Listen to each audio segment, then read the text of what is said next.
आदाब, इस्तकबाल है। आप देख रहे हैं प्राइम डिबेट। मैं हूं आपके साथ अबू हुरैरा। यूपी शिया और सुन्नी वक्फ बोर्डों को लेकर योगी सरकार ने बड़ा फैसला लिया है। औकाफ में माली खुर्दबुर्द, बदउनवानी और बेजाब्तगियों को लेकर सरकार ने सीबीआई जांच की सिफारिश कर दी है।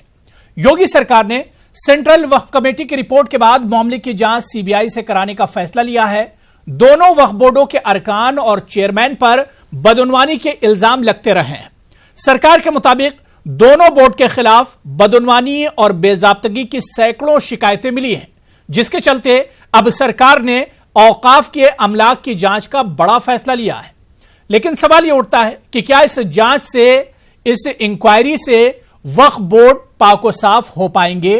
क्या बोर्ड की हकीकी तस्वीर आवाम के सामने आ पाएगी कि इन बोर्डों के पास क्या कुछ है, क्या कुछ बदउनवानी हुई है? क्या यह तस्वीर वाकई में इस जांच के बाद साफ हो पाएगी? आज प्राइम डिबेट में हम इसी पर तफसील से बात करेंगे। कुछ बहुत खास मेहमान भी हमारे साथ इस डिबेट का हिस्सा होंगे, लेकिन सबसे पहले यह रिपोर्ट देखिए। यूपी की योगी सरकार ने शिया और सुन्नी वक्फ बोर्डों के जरिए खरीदी और फरोख्त की गई अमलाक की जांच के लिए सीबीआई जांच की सिफारिश की है। प्रयागराज और लखनऊ में दर्ज मुकदमात को इस जांच के लिए बुनियाद बनाया गया है। दोनों वक्फ बोर्डों के अरकान और चेयरमैन पर बदउनवानी के इल्जामात लगते रहे हैं। सरकार के मुताबिक दोनों बोर्ड के खिलाफ बदउनवानी और बेजाब्तगी की सैकड़ों शिकायतों के बाद सरकार ने यह कदम उठाया है।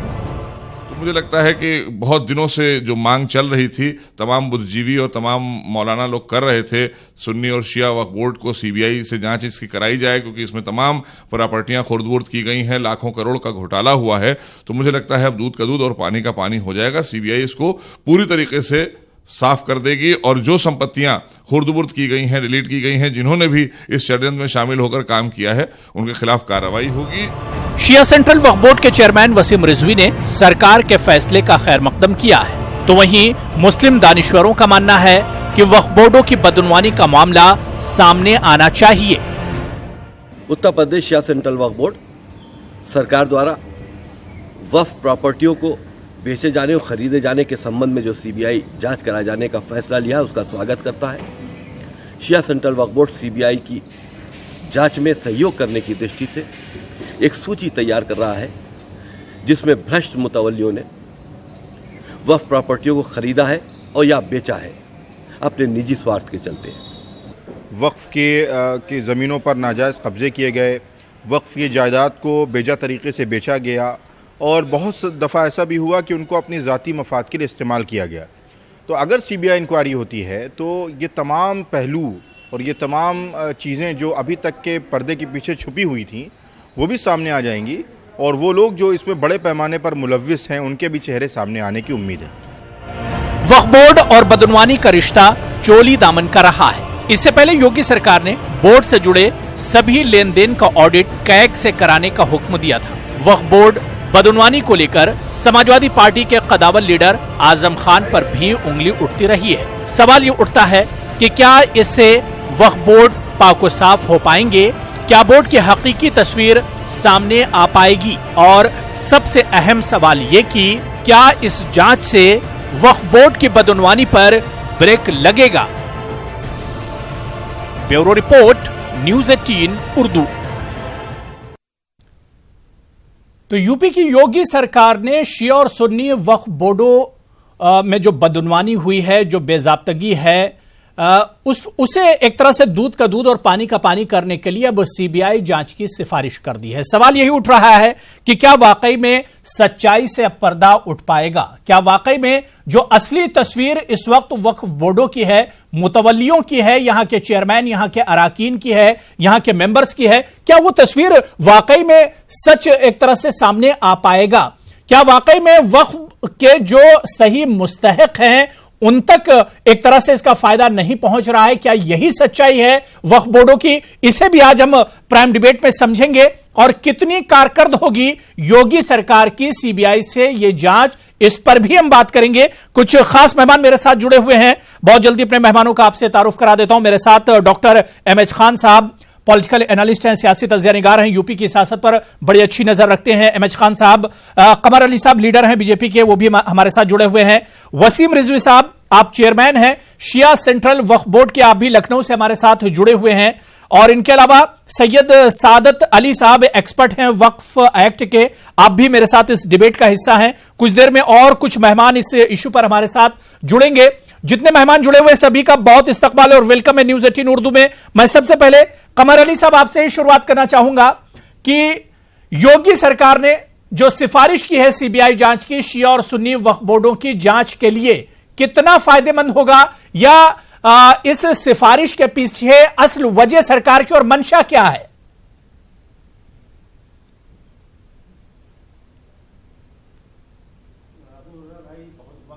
मांग हो रही थी, उलमाओं ने भी मांग करी, आम लोगों ने भी मांग करी कि सीबीआई जांच इसमें होना चाहिए, और सीबीआई जांच का सारे लोग खैर मकदम कर रहे हैं, चाहे एक अवाम हो, चाहे चेयरमैन हो, चाहे मंत्री हो, सारे लोग, सारे उलमा, इसमें शिया सुन्नी की बात करेंगे तो मुसलमान हैं दोनों ही लोग, तो सारे लोग इसका खैर मकदम कर रहे हैं कि माननीय मुख्यमंत्री जी जो फैसला है बड़ा सराहनीय है। तो जब सराहनीय फैसला होता है तो सभी लोग कह रहे हैं कि चलिए ये फैसला जो हुआ उससे दूध का दूध पानी का पानी हो जाएगा। अब मैं एक बात बताना चाहूंगा मैं आपको, जब माननीय मुख्यमंत्री जी ने एक साथ 3 तलाक महिलाओं को बुलाया था, अभी कुछ दिन पहले की बात है, तो उसमें माननीय मुख्यमंत्री जी ने खास करके ये कहा था कि एक बार ये देख लें कि वक्फ की जमीनों पे अगर इन लोगों को जो एक साथ 3 तलाक पीड़िता है उनको क्या उसमें समायोजन उन जमीन पे किया जा सकता है। उन्होंने खास करके वक्फ का नाम लिया था, मैं आपको बता दूं, क्योंकि उनकी निगाह इस जमीनों के ऊपर देखिए थी, क्योंकि बहुत वक्त से शिकायतें आ रही थी। आज की शिकायत तो है ही नहीं कि आज की शिकायत हो। इसमें आपने देखा लोकल पुलिस ने भी इसमें जांच करी थी, डब्ल्यू ने भी जांच करी, तो जांच 2 स्टेप पे इसकी हुई, और लोग ये कहते रहे कि नहीं हम इससे सेटिस्फाई नहीं है। तो जब सीबीआई की जांच का आदेश हो गया, माननीय मुख्यमंत्री जी ने भारत सरकार को लिख दिया, तो इसमें सारे लोग उसका खैर मकदम कर रहे हैं, और यकीन मानिए इसमें कोई बचेगा नहीं, इसमें कोई बचना यूं नहीं है, क्योंकि सीबीआई जो चलती है वो साक्ष्य पे चलती है, और जो साक्ष्य है सारे लोग अपने अपने साक्ष्य देते हैं जो सीबीआई पास, क्योंकि 2 स्टेप पे इसमें जांच हो चुकी है। तो जो जांच हो चुकी है वो भी कागज थे, और आज की तारीख में कमर अली साहब, क्या आपको नहीं लगता है कि इसमें सरकार ने थोड़ा लेट कर दिया है? सरकार ने बहुत देर कर दी। सरकार को आए हुए 2.5 साल हो रहे हैं और लगातार सरकार कह रही है कि हम सीबीआई से जांच कराएंगे, दूध का दूध पानी का पानी होगा, लेकिन आपने उन लोगों को जो इसमें बदनवानी कर रहे हैं, जो इसमें खुर्द-बुर्द कर रहे हैं, उन्हें एक लंबा वक्त दे दिया है कमर अली साहब आपकी सरकार ने। जी देखिए, वक्त लंबा, मैंने आपसे बताया कि एक हजरतगंज कोतवाली का मामला था, लखनऊ का प्रयागराज का था। 2 मामले में लोकल पुलिस की भी जांच हुई, डब्ल्यू की भी जांच हुई। बता देना आपके चैनल के माध्यम से बहुत जरूरी है कि 2 स्टेप पे जांच इसकी हुई। वक्त देखिए यूं लगा, जब किसी चीज की जांच होती है तो बिल्कुल वक्त लगता है। जब वक्त लगता है, सारे लोगों ने कहा नहीं हमें सीबीआई भरोसा है, तो ठीक है आपने 2 जांचें नहीं मानी, कोई बात नहीं, क्योंकि उसमें चार्जशीट सबमिट नहीं हुई थी। अब चार्जशीट इसमें सबमिट हो जाएगी तो आपके सामने आ जाएगा क्यों लेट हुआ, उन लोगों के नाम आपके सामने उजागर हो जाएंगे। देखिए इसमें सबसे बड़ा जो खेल हुआ, जो लोग वक्फ करते थे उन लोगों के लिए करते थे जो वाकई में इसके मुस्तहक थे, हकदार थे, उन लोगों को ना दे के कहीं कहीं भी बिल्डर एग्रीमेंट हुए, कहीं कहीं अपने मफाद के लिए लोगों ने जगह को बेच डाला। जो अपने मफाद के लिए लोगों ने जो बिल्डर एग्रीमेंट करे, अपने मफाद के लिए जगह को बेचा, जो गरीबों को 200-400 स्क्वायर फीट जगह मिलना चाहिए थी, उनको रहने के लिए एक जगह होना चाहिए था। ठीक है, मैं वसीम रिजवी साहब आपके पास आना चाहूंगा। वसीम रिजवी साहब, जिस तरह से योगी सरकार ने सीबीआई जांच के लिए रिकमेंड किया है, सिफारिश की है, क्या आप नहीं समझते हैं कि आपके बोर्ड के लिए, चाहे वो शिया वक्फ बोर्ड हो चाहे सुन्नी वक्फ बोर्ड हो, इन बोर्डों के लिए एक बहुत बड़ा झटका नहीं है ये?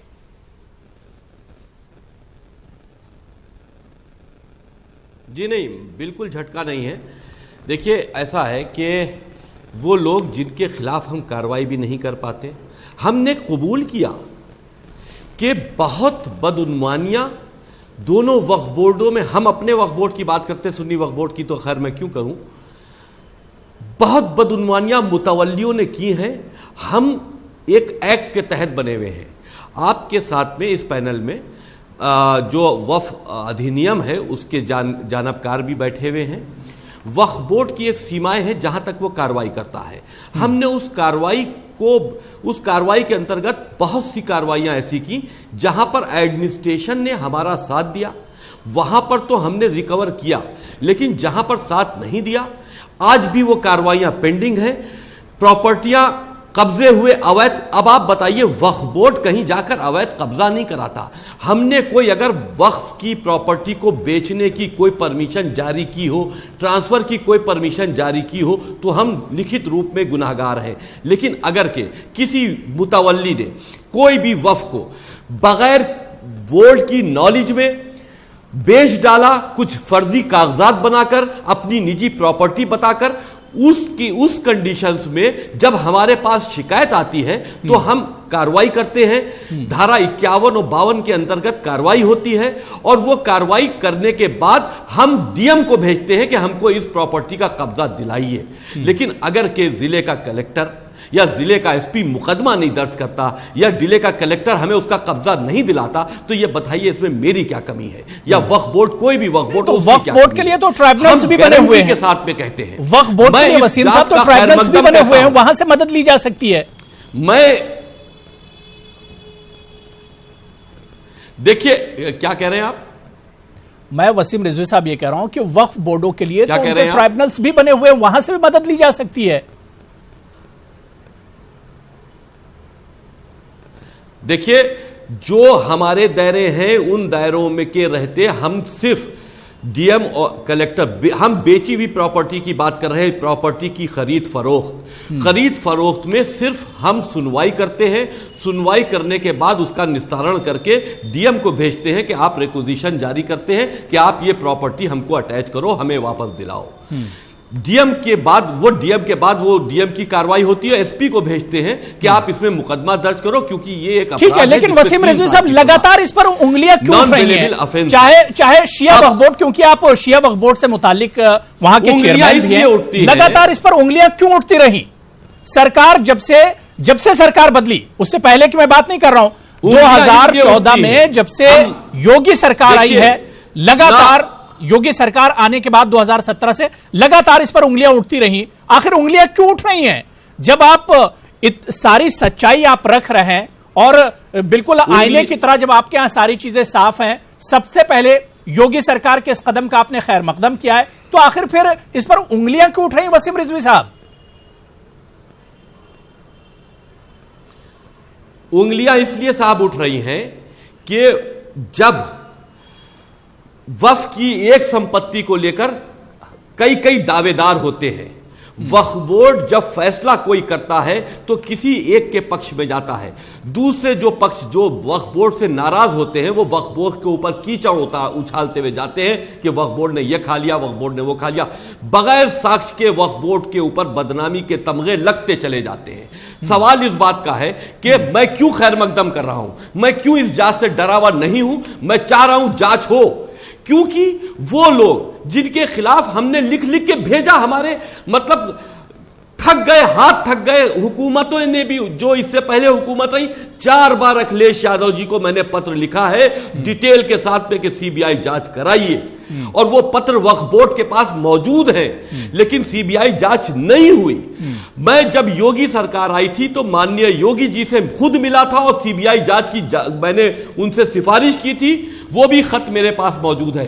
मैंने उनसे कहा था कि साहब इसमें आप जांच कराइए, अगर के वक्फ बोर्ड 1 इंच जमीन बेचे जाने का गुनाहगार हो तो आप कड़ी से कड़ी सजा मुझको दे सकते हैं। मैं उसको बाइज्जत, मैं किसी भी रोक टोक के मैं उसको स्वीकार करने को तैयार हूं। लेकिन जो इल्जामात लगते हैं अपने मफाद में इल्जामात, अब जैसे कोई धर्म का बहुत बड़ा ठेकेदार है, वक्फ को बेच डाला, वक्फ को तबाह कर दिया, करोड़ों रुपए का गबन, हम कार्रवाई करने में असमर्थ हैं। अगर हम लिखते हैं उसके खिलाफ या हम उसके खिलाफ कार्रवाई करते हैं तो वो वक्फ बोर्ड को चोर कहता हुआ सड़कों पर निकल आता है, उसकी आवाज सुनाई देती है, हमारा लिखावट दिखाई नहीं देता। वक्फ बोर्ड एक तरह से मजबूर है, कमजोर है। इसीलिए मैं एमएच खान साहब आपके पास आना चाहूंगा। खान साहब, जिस तरह से वसीम रिजवी साहब बता रहे हैं कि भाई यहां तो मामला बिल्कुल साफ है, हालांकि उन्होंने भी योगी सरकार के इस कदम का खैर मकदम किया है, वेलकम किया है, सच्चाई आखिर क्या है? इस वक्फ बोर्डों पर लगातार इस तरह के इल्जामात क्यों लगते रहते हैं? और खास तौर से आप देख लिए 2017 में योगी सरकार आने के बाद लगातार, चाहे सुन्नी वक्फ बोर्ड हो चाहे शिया वक्फ बोर्ड हो, लगातार इनके खिलाफ आवाजें उठती रही हैं। खान साहब जी, अबू हुरैरा साहब, आप ये सीबीआई की जांच का खैर मकदम कर रहे हैं, तो अगर नहीं करेंगे तो क्या करेंगे? ये इसकी खिलाफत करेंगे? इनको तो फंसना ही फंसना है। देखिए ये कितने साल से है चेयरमैन? शिया वक्फ बोर्ड, सुन्नी वक्फ बोर्ड में दोनों चेयरमैन आज 12.5 साल हो गए चेयरमैन बने हुए। ये अपने हिसाब से मुतवल्ली बनाते हैं और मुतवल्ली को खरीद के चेयरमैन बनते हैं। क्या लालच है? आप इतने मजबूर थे, आप कोई सुन नहीं रहा था, आपने कभी इस्तीफे की पेशकश की? इससे क्या मतलब होता है? अरे आप क्यों आप बोलिए मत बीच में, आप फटे बांस की तरह से मत बोलिए, फटे बांस की तरह मत बोलिए, फटे बांस की तरह मत बोलिए। ये जिसके दाढ़ी में तिनका होता है वो चिल्लाता ज्यादा है। ये इस तरह से डिबेट नहीं हो सकता है, डिबेट नहीं हो सकता। पागल की तरह चिल्ला रहा है, चिल्ला रहा है। वसीम रिजवी साहब चिल्लाने पागल आदमी हो गया, वसीम रिजवी साहब पागल हो गया है, वसीम रिजवी साहब दिमाग खराब हो गया इस आदमी का। वसीम रिजवी साहब, वसीम रिजवी साहब, पागल इसलिए वसीम रिजवी साहब बात करते हुए वसीम रिजवी साहब सुन लीजिए। चिल्लाने लगता है। ठीक है, मैं दोनों लोगों को रोकना चाहूंगा। खान साहब आप भी रुक जाइए, वसीम रिजवी साहब आप भी खामोश हो जाइए, वसीम रिजवी साहब खामोश हो जाइए, दोनों लोग। वसीम रिजवी साहब, जब आप बोल रहे थे किसी ने आपको बिल्कुल डिस्टर्ब नहीं किया, किसी ने बीच में आपकी बात नहीं काटी, सुना गया आपको। मैं चाह रहा हूं कि एमएच खान साहब को सुन लीजिए, आपको एतराज होगा मैं मौका दूंगा। वसीम रिजवी साहब, खान साहब आप कंटिन्यू कीजिए। आप एमएच खान साहब से कहिए कि टू द पॉइंट बात रखे। नहीं बिल्कुल, हमारे जाती मामला, नहीं बिल्कुल, खान साहब आप डिबेट पर ही रहिए, तो हमें बोलना ही पड़ेगा। ठीक है, मैं वसीम साहब आऊंगा जी। एमएच खान साहब, आपका जाति मामला क्या इसमें है? आपका जाति मामला क्या है? किस वक्त पे आप मेंबर है? किस वक्त पे आपने कहा कि साहब इनको तो जेल जाना ही पड़ेगा, इन्होंने चोरी बेईमानी की। कौन से चोरी बेईमानी के सबूत आपके पास है? हम वक्त की बात कर कौन रहे सी हैं, चोरी बेईमानी के सबूत आपके? बताइए आप। आपने कहा आप एक भी वक्फ के बारे में साक्ष्य के साथ में बताइए कि वक्फ बोर्ड ने बेईमानी की है। बताइए, चिल्लाने वाला ही चोर होता है, कुछ नहीं होता, चिल्लाने वाला ही चोर होता है, थोड़ी ना होता है, चिल्लाने वाला ही चोर होता है, चिल्लाने वाला चोर होता है। ईमानदार चिल्लाता नहीं है, ईमानदार को चिल्लाने की जरूरत नहीं पड़ती है, उसकी ईमानदारी बोलती है। वसीम रिजवी साहब, ईमानदार चिल्लाता नहीं है, चिल्लाने वाला चोर कहलाता है। आप किसी की बात सुनने की हैसियत आपको मानता नहीं है। आप चोरी आप दादागिरी, आप चोरी भी या दादागिरी भी दोनों करोगे। आप 12 साल से 12.5 साल से क्या कर रहे थे? अखिलेश यादव को चमचागिरी कर रहे थे, आजम खां के चमचागिरी कर रहे थे, क्या कर रहे थे? आज भारतीय जनता पार्टी की चमचागिरी कर रहे हो। तुम जितना चाहे चिल्ला लो, तुम्हारी आवाज अब आवाज सुनने वाली नहीं है, आवाज को दौड़ा के पकड़ेगी। ये तरह का आचरण करना आपका डिबेट खराब कर रहा है आदमी।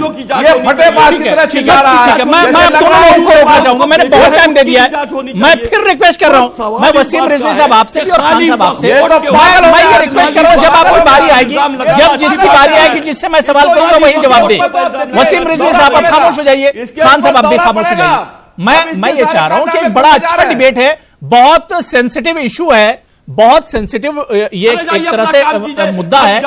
मैं वसीम रिजवी साहब सुन लीजिए, वसीम साहब सुन लीजिए, वसीम साहब मैं आऊंगा, वसीम साहब मैं फिर आऊंगा। इस बीच हमारे साथ एक और बहुत खास मेहमान मुमताज आलम रिजवी साहब, सीनियर सहाफी हैं, जर्नलिस्ट हैं, वो भी डिबेट में जुड़ चुके हैं। मुमताज आलम रिजवी साहब आपका भी बहुत इस्तकबाल है।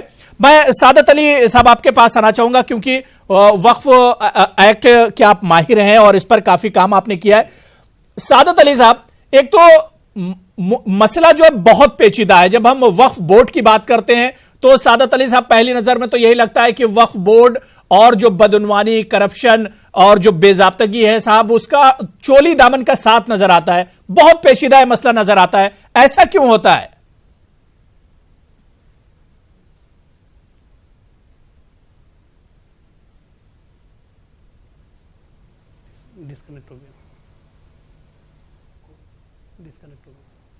सादत साहब, आप तक मेरी आवाज आ रही है? ठीक है, मैं मुमताज आलम रिजवी साहब आपके पास आना चाहूंगा। शायद कुछ टेक्निकल प्रॉब्लम है, मेरी आवाज नहीं जा रही सादत अली साहब तक। मुमताज आलम रिजवी साहब, इशू बड़ा एक तरह से देखा जाए तो बहुत सेंसिटिव इशू है, और जब हम वक्फ बोर्ड की बात करते हैं तो कहीं का भी वक्फ बोर्ड हो, यूपी का वक्फ बोर्ड हो, राजस्थान का हो, बिहार का हो, मध्य प्रदेश का, कहीं का भी हो, वक्फ बोर्ड और बदउनवानी का मुझे तो ऐसा लगता है कि चोली दामन का साथ है। और हमेशा वक्फ बोर्ड में बदनवानी की खबरें एक तरह से आती रहती हैं। योगी सरकार ने अब सिफारिश की है सीबीआई जांच की कि सुन्नी और शिया सेंट्रल जो वक्फ बोर्ड हैं इनकी जांच की जाए, उनका दूध का दूध और पानी का पानी किया जाए। मुमताज आलम रिजवी साहब जी देखिए, सीबीआई की जांच कही है, ये बहुत अच्छी बात है, लेकिन सवाल यह है कि जो चीजें सामने की हैं उन पर कार्रवाई क्यों नहीं हो रही है? पहले उन पर कार्रवाई होनी चाहिए, उसके बाद सीबीआई की जांच हो और तमाम जो ज़मीनें खुर्द-बुर्द की गई हैं, जो ज़मीनें फ़रोख्त की गई हैं, बेची गई हैं, उन पर कार्रवाई हुई, बहुत अच्छी बात है।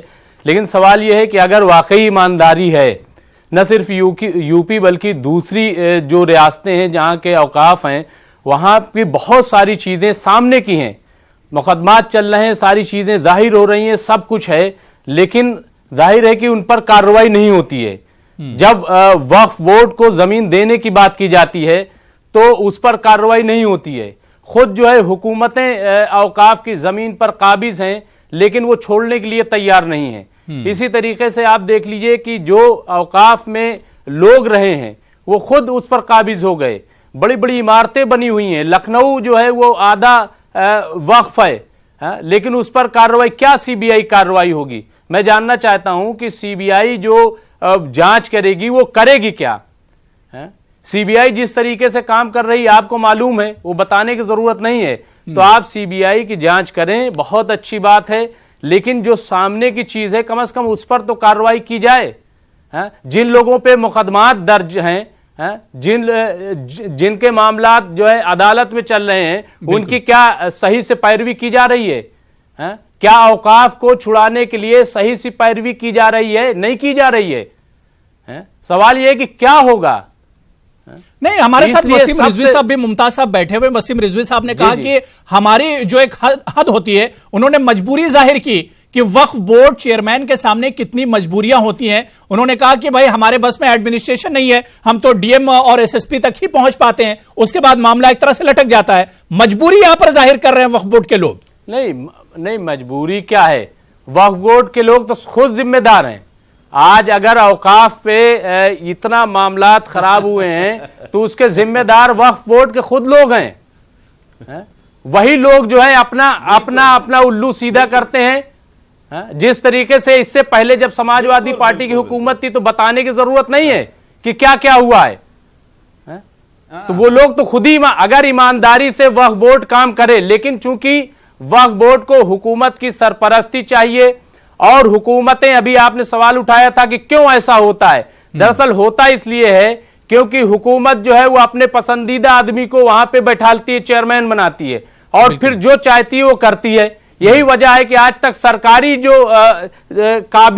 काबजीन है उस पर कभी कार्रवाई नहीं होती है। प्राइवेट पे इक्का दुक्का तो हो जाती है। ठीक है वसीम रिजवी साहब, लेकिन जो बात मुमताज आलम रिजवी साहब कह रहे हैं होनी चाहिए, वसीम रिजवी वकील नहीं पहुंचते, जो सवाल मुमताज आलम रिजवी साहब उठा रहे हैं कि कमियां वक्फ बोर्ड चेयरमैन की भी होती हैं, जिसकी वजह से आज सवाल उठ रहे हैं। वसीम रिजवी साहब, बिल्कुल, देखिए बिल्कुल आप सही कह रहे हैं। अब तो सीबीआई जांच की सिफारिश हो गई, जो वक्फ बोर्ड की कमियां हैं वो सामने आएंगी, एक चीज। दूसरी चीज क्या है, देखिए अब जैसे कि मिसाल के तौर पे कोई प्रॉपर्टी बिक रही है, हमको अगर मान लीजिए पता भी चल गया कि कोई प्रॉपर्टी बिक रही है, अगर हम उस पर नोटिस भेजते हैं कलेक्टर को कि हमारी प्रॉपर्टी है, इसकी रजिस्ट्री ना की जाए, तो कोई सुनवाई नहीं होती, रजिस्ट्री हो जाती है। हमारे एक्ट में ऐसा कोई प्राविधान नहीं है कि बिकती हुई चीज को रोका जा सके। कब्जा की हुई चीज को कोई भी ऐसा प्राविधान नहीं है कि हम कब्जा की हुई चीज को रोक ले के वहां आप कब्जा हो रहा है रोक लीजिए। रहमो करम है उस जिले के एसपी का, उस जिले के थाने का, कि अगर उसने मेरी बात सुन ली तो लाठी लेकर चला गया, रोक दिया। अगर नहीं सुनी तो फिर कोई बात नहीं, मेरे कागज की कोई वैल्यू नहीं। मेरे कागज, वक्फ बोर्ड के कागज थानों की धन उगाई का एक धंधा बन चुके हैं। वसीम रिजवी साहब, पूरे यूपी को तो आप छोड़ दीजिए, आप सिर्फ लखनऊ की बात कीजिए। जिस तरह से मुमताज आलम रिजवी साहब कह रहे थे कि आधा लखनऊ वक्फ की जमीनों पर है, 12.5 साल से आप अगर चेयरमैन हैं तो कितनी जमीनों से, कितनी जगहों से आपने सरकारी दफातर हटाए, सरकारी डिपार्टमेंट हटाए? बड़ी बड़ी तादाद में सरकार के दफ्तर वक्फ की जमीनों पर हैं, सरकार की इमारतें हैं। कितनी कार्रवाई आपने की वसीम रिजवी साहब? मुमताज साहब जो फरमा रहे हैं कि सरकारी दफ्तर वफ के उसके ऊपर है, इमलाक पर है, हम ये समझते हैं कि शायद उनको सही मालूमात नहीं है। वो बताए कि कौन से सरकारी दफ्तर वफ के इमलाक पे है। कोई भी ज़मीन अगर के जहां पर भी है, हमने कोई भी कहीं पर भी ऐसी कोई हमको खबर मिली है, हमने कार्रवाई की है। ऐसा नहीं है कि कहीं पर भी हमने कार्रवाई में चूक की हो, हमने जरूर कार्रवाई की है। अगर के कहीं पर कोई पिछली हुकूमत में, मान लीजिए, देखिए इस वक्त भारतीय जनता पार्टी की हुकूमत है, हम ये दावे के साथ कह सकते हैं कि भारतीय जनता पार्टी की हुकूमत में वक्फ को बेचने की, वक्फ को खरीदने की शिकायतें वक्फ बोर्ड में कम आती हैं। कहीं किसी एरिया में कोई थाना है तो थाने होने की यह वजह नहीं हो सकती कि उस थाने में कोई क्राइम नहीं करेगा। क्राइम करेगा थाना, उसका जिम्मेदार, उसकी जिम्मेदारी निभाते हुए, अपनी जिम्मेदारी को निभाते हुए उस क्रिमिनल्स के खिलाफ कार्रवाई करेगा। वही वक्फ बोर्ड करता है। अगर किसी भ्रष्ट मुतवल्ली ने कोई कार्रवाई की, हमने पहले भी सेंट्रल में प्रपोजल भेजा था। मेरी ये बात पूरी होने दीजिए। मैंने सेंट्रल में ये प्रपोजल भेजा था कि जो हमारी वक्फ की जो रजिस्ट्रियां होती हैं, आम रजिस्ट्रियां होती हैं, उसमें वक्फ बोर्डों की एनओसी आप कंपलसरी कर दीजिए, जैसे कि और विभागों की एनओसी ली जाती है। अगर के वक्फ बोर्डों की एनओसी आप रजिस्ट्री के वक्त कंपलसरी कर दिएगा तो हर जिले में, हर डीएम क्या हमारी सारी प्रॉपर्टी की सारी डिटेल मौजूद है, जहां मौजूद नहीं है हम पहुंचा देंगे। जिला अधिकारी के ऑफिस से वो एनओसी ले ले। ठीक है वसीम रिजवी साहब, मुझे छोटे से कमर्शियल ब्रेक पर जाना, और अभी सादत अली साहब मेरे साथ। सादत अली साहब, मैं वसीम रिजवी साहब, ब्रेक के उस पार भी आपसे बात होगी। सादत अली साहब, बहुत पेचीदा मसला है। जब भी वक्फ बोर्ड की बात होती है बड़ा पेचीदा मसला है। जिस तरह से वसीम रिजवी साहब ने कहा कि जहां भी हमें जानकारी मिली हमने कार्रवाई की, लेकिन इस कार्रवाई का नतीजा आखिर कहां होता है? रिजल्ट तो कभी सामने नहीं आता है।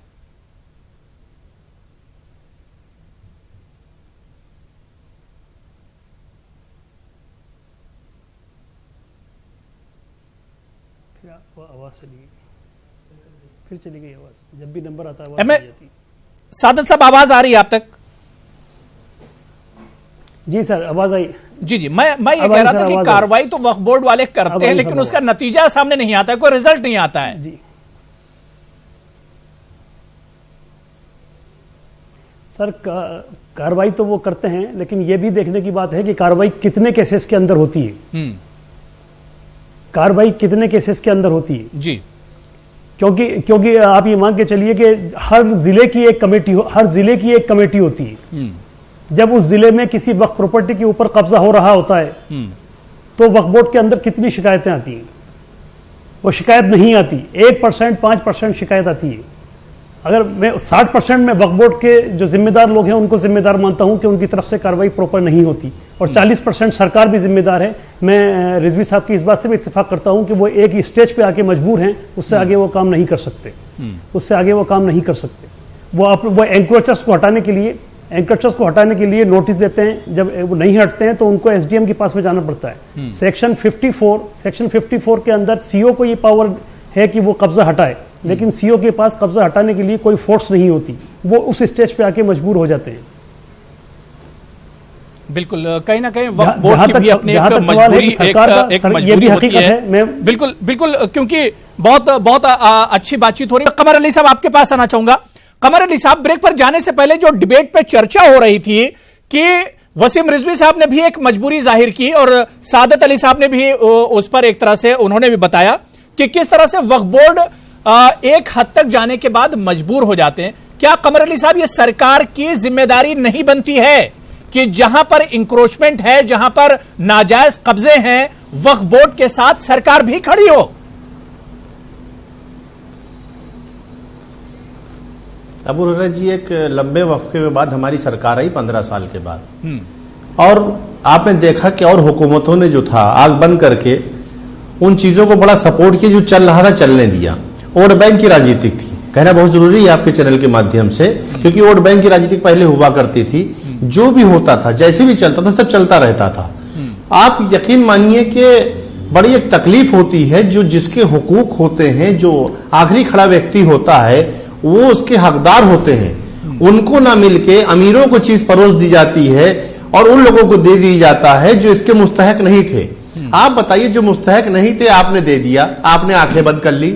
जब मुतवल्ली अपॉइंटमेंट होता है, जो मुतवल्ली बनाया जाता है, तो उसको देखा जाता है कि जो मुतवल्ली बनाया जा रहा है वो किसका है, कैसे है, अपने हिसाब से लोग। कमर अली साहब, जो मुमताज आलम रिजवी साहब अभी कह रहे थे कि जो काम सरकार को करना चाहिए था, जो चीजें सामने नजर आ रही हैं उस पर भी तो सरकार भी तो खामोश है। 2.5 साल में योगी सरकार ने क्या किया? नहीं, बिल्कुल बेशक बेशक बेशक हमारी सरकार देखिए खामोश नहीं थी। हमारी सरकार लगातार काम कर रही थी। हमारी सरकार मैं आ रहा हूं उसका नतीजा आपके सामने है कि सीबीआई जांच को इसीलिए किया गया है किसी को शक शुबा न रह जाए। सारे लोग जो हैं, सारे उलमा बढ़ के आए, सारी अवाम आज बढ़ के आई है कि माननीय मुख्यमंत्री जी को जो फैसला है बड़ा सराहनीय फैसला है। वसीम रिजवी साहब आपने इंतजार कर वसीम रिजवी साहब, जब योगी सरकार आई थी आप खुद सीएम से मिलने गए थे, क्या आपको नहीं लगता है, आप इस फैसले का वेलकम कर रहे हैं? क्या आपको नहीं लगता है कि सरकार ने बहुत देर कर दी?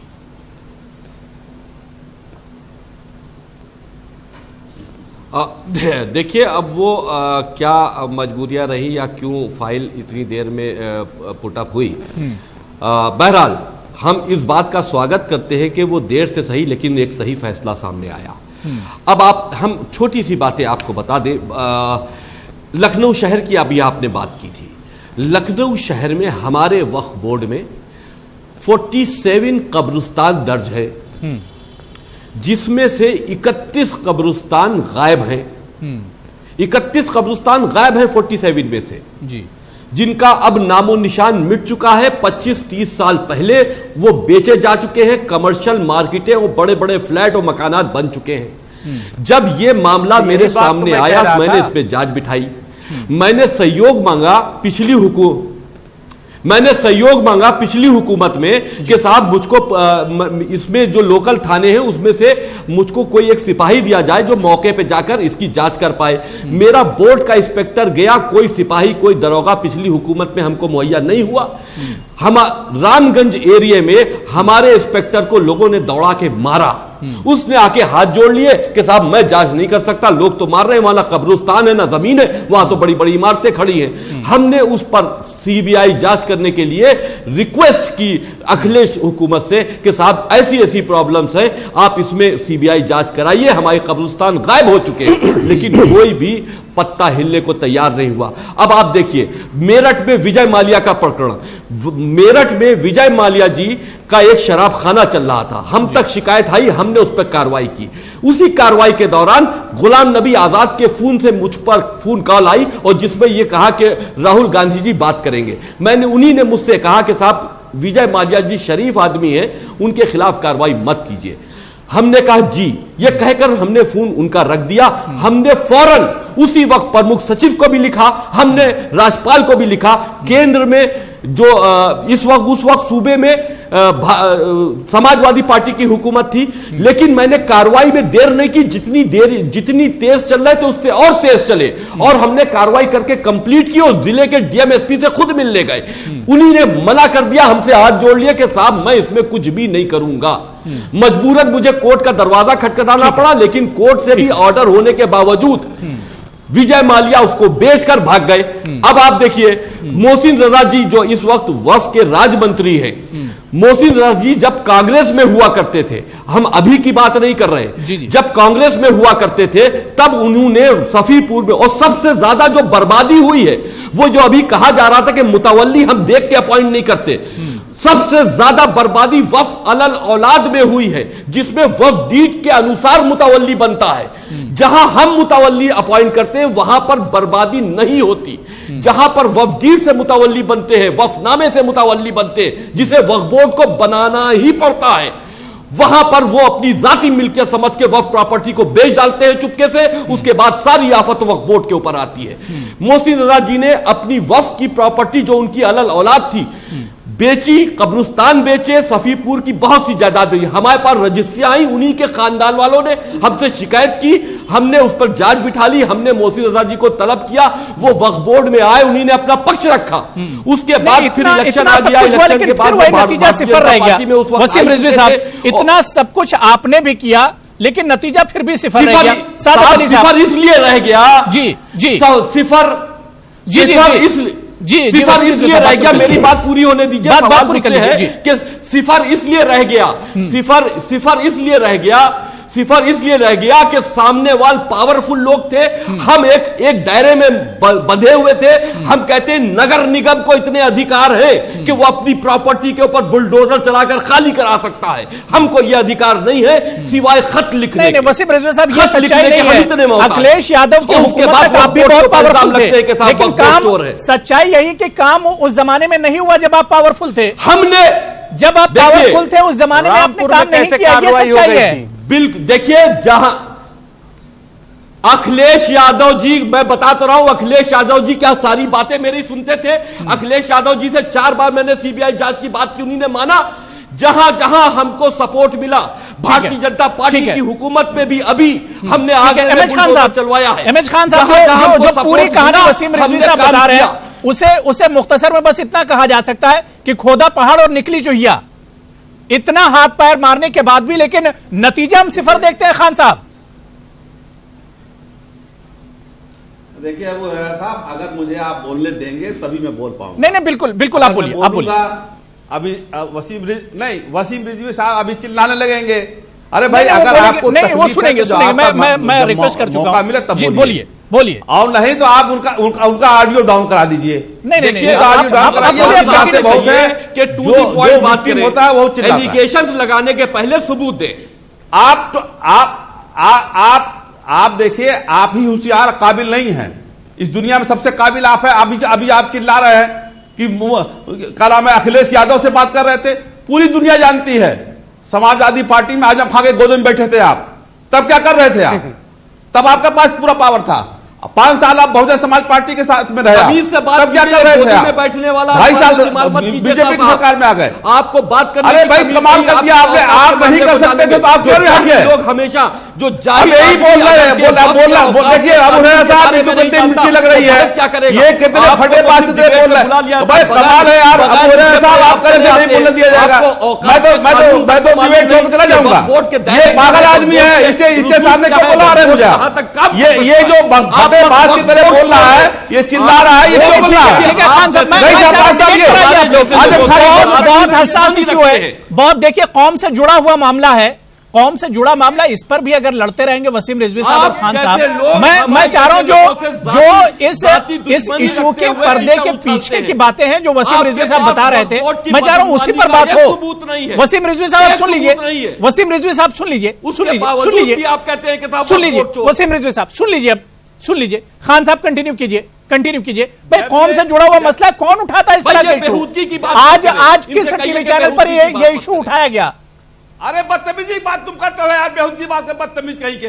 नहीं ठीक है, खान साहब डिबेट पर बात कीजिए। खान साहब डिबेट पर आइए। खान साहब पर्सनल बात कीजिए, पर्सनल मत जाइए। वसीम साहब मैं आपसे भी रिक्वेस्ट कर रहा हूं, खान साहब आपसे भी पर्सनल अटैक मत कीजिए, पर्सनल अटैक मत कीजिए।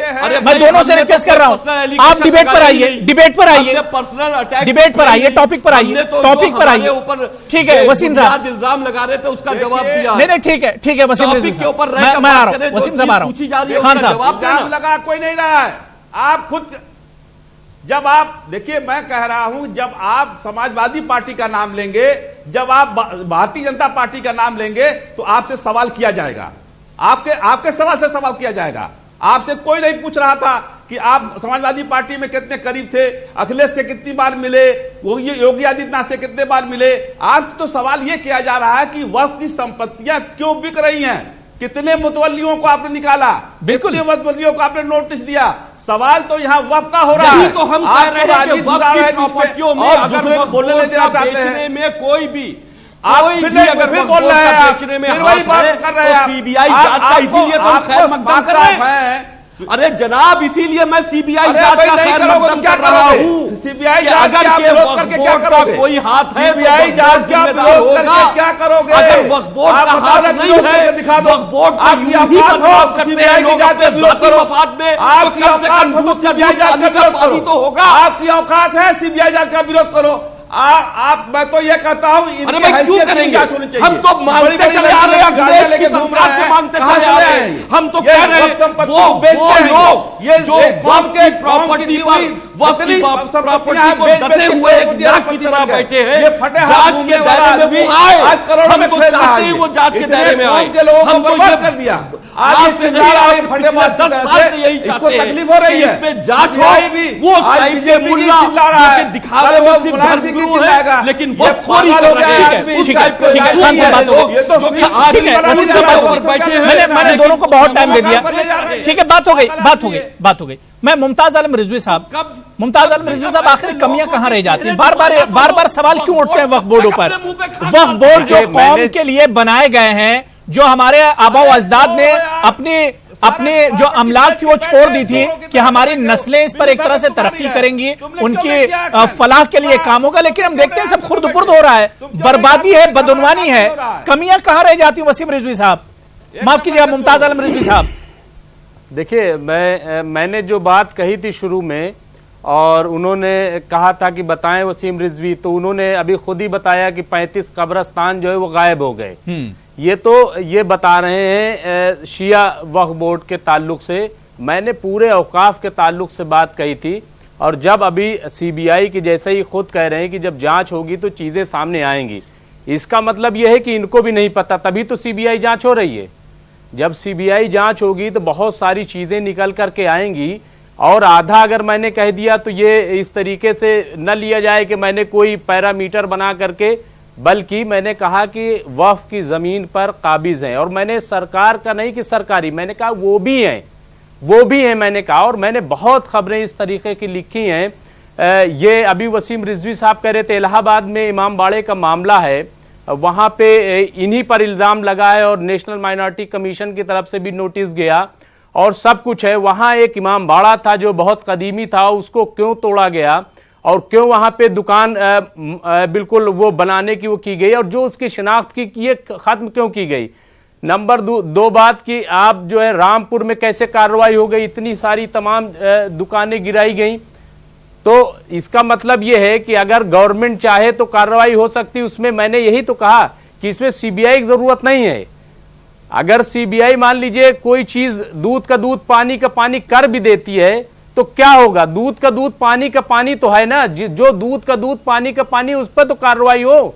मैं इस बात से बिल्कुल इत्तेफाक करता हूं कि यह सही है कि जब कार्रवाई करने की बात आती है तो हमें एडमिनिस्ट्रेशन का सपोर्ट नहीं मिलता। लेकिन बात सिर्फ देखिए, ये तो बात की बात है, सही से कम हमारी पैरवी तो हो। सही से अगर पैरवी की जाए, वक्फ बोर्ड में जिस तरीके के घपले घोटाले चलते हैं, पैसे ले लिए जाते हैं, कागज गायब कर दिए जाते हैं, जिस तरीके से नहीं। आप एक मिनट, वसीम रिजवी साहब से मैं ये जानना चाहूंगा, कभी नहीं छोड़ी। एक मिनट वसीम रिजवी साहब, देखिए ऐसा है कि आप जो है तकरीबन 12.5 साल से आप हैं।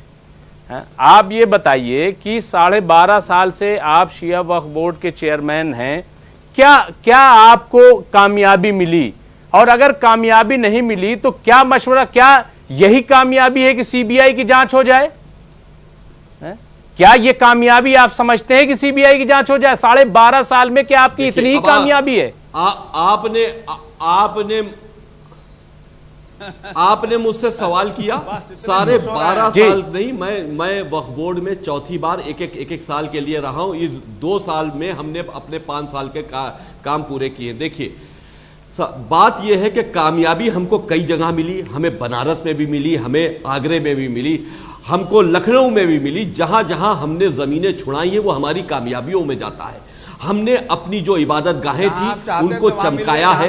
हर जगह नई इमारतें बनी है। इबादत गाहों की हम बात करें, कमर्शियल की बात नहीं, कमर्शियल जो बनी है वो तो बनी है। तो शनाख्त क्यों आप खत्म कर रहे हैं? आप इलाहाबाद के बारे में बताएं, जो इलाहाबाद के इमाम बड़ा है, वहां पे आपको कामयाबी नहीं मिली। जहां आपका इंटरेस्ट था वहां कामयाबी मिल गई, जहां इंटरेस्ट नहीं था वहां कामयाबी नहीं मिली आपको। आप ये बात क्यों नहीं स्वीकारते हैं?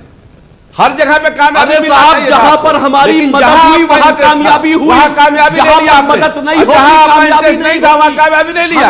हमको बुलडोजर, जहां मदद आपकी खूब होती है, कैसे कामयाबी मिल गई आपको? कामयाबी बाकी चीजों में कैसे मिल गई आपको? कामयाबी फिर कैसे मिल गई आपको? सब शासन आ गया आपके पास क्या? शासन चल के आया था आपके पास क्या? आपके घर के पास आया था शासन क्या?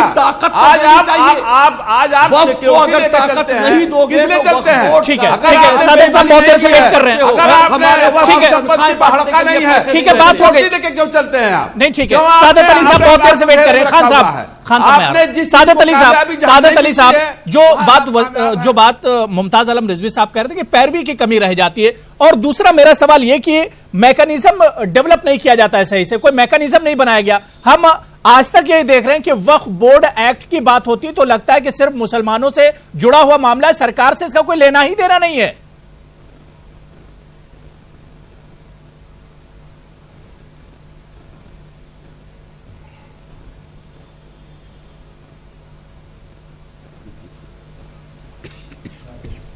आप तक मेरी आवाज आ रही है सादत अली साहब? जब भी नंबर आता है आवाज चली जाती है। जी जी, सादत साहब आप तक मेरी आवाज आ रही है? जी अब आ रही है सर आवाज मेरी। सादत साहब मैं ये कह रहा था कि मैकेनिज्म की कमी है, वक्फ बोर्ड को मतलब समझा ही नहीं जाता है कि सरकार से जुड़ा हुआ कोई इदारा है, बस ये समझा जाता है कि मुसलमानों से जुड़ा हुआ है, और जितना संजीदा सरकार को होना चाहिए होती नहीं है। जो बात मुमताज आलम रिजवी साहब करते कि सही ढंग से पैरवी भी नहीं की जाती है। सब सही ढंग से अगर पैरवी नहीं की जाती है तो इसके लिए तो वक्फ बोर्ड ही जिम्मेदार है। वक्फ बोर्ड का अपना पैनल होता है, नीचे सेशन कोर्ट के अंदर भी पैनल होता है, हाई कोर्ट के अंदर भी पैनल होता है, वक्फ ट्रिब्यूनल के अंदर भी पैनल होता है जी। तो अगर पैरवी ढंग से नहीं हो रही है तो इसमें तो सरकार की जिम्मेदारी नहीं है, ये जिम्मेदारी तो सिर्फ बोर्ड की ही है, बोर्ड के जिम्मेदारों की है। और दूसरा ये कि अभी अभी रिजवी साहब ने कहा कि सर 35 कब्रिस्तान गायब हो गए, तो सर 35 कब्रिस्तान गायब हो गए तो देश की न्यायपालिका पे तो हमें आज भी भरोसा है। तो आप जो कोर्ट कौन बनाता है? कोर्ट तो सरकार बनाती है, लेकिन कोर्ट में तो मुकदमे हम लेके जाते हैं, वहां पैरवी हम करते हैं, मुकदमे हम करते हैं। ये 35 कब्रिस्तान जो गायब हुए हैं, जब भी पहुंचते हैं जब कोई विवाद होता है, 35 कब्रिस्तान जो गायब हुए हैं वो एक दिन में गायब नहीं हो गए। अदालत जाते हैं, अदालत में यूं तो कोई नहीं चला जाता। हमने कोई कार्रवाई की, हमने किसी तरह का कोई एक्ट ऐसा किया जिससे किसी को कोई दर्द हुआ, किसी को कोई जो जमीन हड़पने जा रहे थे उस पर रोकिच लगी, वो हमारे खिलाफ कोर्ट चले जाते हैं। तो कोर्ट के मुकदमों में तो हमारे वकील पैरवी कर ही रहे, उस पैरवी की बात नहीं हो रही। पैरवी की इस बात हो रही है कि अगर मैं वही अर्ज कर रहा हूं साहब, साथ दे तो वक्फ बोर्ड अच्छी तरीके से काम कर सकता है। ठीक है वसीम साहब, ठीक है सादत साहब बात पूरी कीजिए जल्दी से। नहीं, आपकी ये बात सही है, आपकी रिजवी साहब की ये बात सही है कि एडमिनिस्ट्रेशन हमारा साथ नहीं देता, लेकिन मैं ये कहना चाहता हूं कि 35 कब्रिस्तान एक दिन में तो गायब नहीं हो गए, वो आहिस्ता आहिस्ता गायब होते हैं, वक्फ बोर्ड ध्यान नहीं देता। और जब लोग एनक्रोच करते हैं तो उस वक्त तक इंतजार किया जाता है जब तक वहां बिल्डिंग बन के खड़ी नहीं हो जाए। उनका कोई रिकॉर्ड जिस दिन उसने पहले दिन नींव खोदी, पहला पत्थर डाला, उसी दिन उसको रोक दिया जाता। तो पिछले 25 सालों से उनका कोई नहीं साहब, देखिए ऐसा नहीं। वक्फ बोर्ड की हर तहसील लेवल के ऊपर कमेटी होती है। जो पहला 1862 का जो पहला बंदोबस्त है उसमें वो रिजवी साहब वक्फ बोर्ड की, आप सुनिए भी सही, हम आपको इतनी देर से सुन रहे हैं रिजवी साहब, हम आपको इतनी देर से सुन रहे हैं। वसीम साहब सुन लीजिए थोड़ा सा, पैदाइश तक नहीं हो सकती। जी सादत साहब, वसीम साहब सुनिए भी साहब, आपको हम बहुत देर से सुन रहे हैं। जी मैं ये कहना चाहता हूं कि जो सीबीआई की जांच है इसका हम इस्तकबाल करते हैं, लेकिन सीबीआई की जांच किस पीरियड से किस पीरियड तक के लिए है? क्या रिजवी साहब का पीरियड भी उसमें कवर्ड है? रिजवी साहब का पीरियड भी उसमें कवर्ड होना चाहिए। इस जांच का इंटेंशन की भी जांच होनी चाहिए कि यह जांच वक्फ बोर्ड के इंटरेस्ट में करवाई जा रही है या पुराने लोगों को डराने के लिए की जा रही है। जांच बहुत अच्छी बात है, जांच होनी चाहिए, सबके पीरियड की जांच होनी चाहिए, सबके पीरियड की जांच होनी चाहिए। वक्फ बोर्ड की अगर प्रॉपर्टी खत्म हो रही है तो उसमें सरकार से ज्यादा वक्फ बोर्ड खुद जिम्मेदार है। मैं वक्फ बोर्ड की 16 साल से पैरवी करता हूं और हम खुद ही कोर्ट में ये देखते हैं कि हम जब डॉक्यूमेंट्स मंगाते हैं तो हमारे ही आदमी हमें डॉक्यूमेंट्स लाके नहीं देते, और होगी तो उसमें सरकार कहां जिम्मेदार है? एक स्टेज पे जाके सरकार जिम्मेदार है, मैं आपकी बात मानता हूं। उसकी लिस्ट देने जा ही रहे। ठीक है। मैं मुमताज आलम रिजवी साहब, बड़ी अच्छी बात सादत अली साहब ने कही। उन्होंने कहा कि भाई टाइम पीरियड इस जांच का क्या होगा, इसका मैकेनिज्म इस जांच का क्या होगा, यह जांच कब से कब तक होगी, और सबसे बड़ा सवाल यह कि इस जांच के पीछे आखिर है क्या? सिर्फ वक्फ बोर्ड में खुर्द-बुर्द है या फिर कुछ लोगों के ऊपर निशाना भी साधना है इस जांच के जरिए? मुमताज साहब, वही चीज मैं वही चीज कह रहा हूं वो भाई कि सवाल ये है कि जो चीजें दूध का दूध पानी का पानी, पहले उन पर तो कार्रवाई हो, उन चीजों को तो काम किया जाए, उन पर तो काम किया जाए। सीबीआई की जांच हो, ये बहुत अच्छी बात है, दूध का दूध और जो चीजें हैं वो भी सामने निकल करके आए। लेकिन जब तक ये पूरा बोर्ड का निजाम सही नहीं किया जाएगा और बोर्ड पर एक सियासी जो कब्जा होता है, जो हुकूमत जिसको चाहती है उसको बना देती है, जब तक ये चीज सिस्टम नहीं खत्म होगी, जैसे गुरुद्वारा प्रबंधक कमेटी है कि उसका बाकायदा इलेक्शन होता है और उसके बाद चुन करके जो आता है लोग चुनते हैं, उसके बाद वो पूरी कार्रवाई होती है। मैं समझता हूं कि क्या वसीम रिजवी साहब ने कभी इस पर गौर किया? सिर्फ बात वसीम रिजवी साहब की नहीं है कि वो कब चेयरमैन बने, कितनी देर तक रहे, क्या किया। सवाल ये है कि जाहिर सी बात है कि सरकार अब ये कदम उठा रही है। अब देखना यह जरूरी होगा कि क्या वाकई में सही मानों में जांच भी होगी और यह जांच किस तरीके से की जाएगी, इस पर भी एक तरह से नजर रखनी होगी। बहुत बहुत शुक्रिया, बहुत अच्छी बातचीत तमाम मेहमानों ने की। मुमताज आलम रिजवी साहब, कमर अली साहब, डॉक्टर एम एच खान साहब, वसीम रिजवी साहब और सैयद सादात अली साहब, सभी का बहुत बहुत शुक्रिया प्राइम डिबेट में जुड़ने के लिए और अपना कीमती वक्त देने के लिए। आदाब।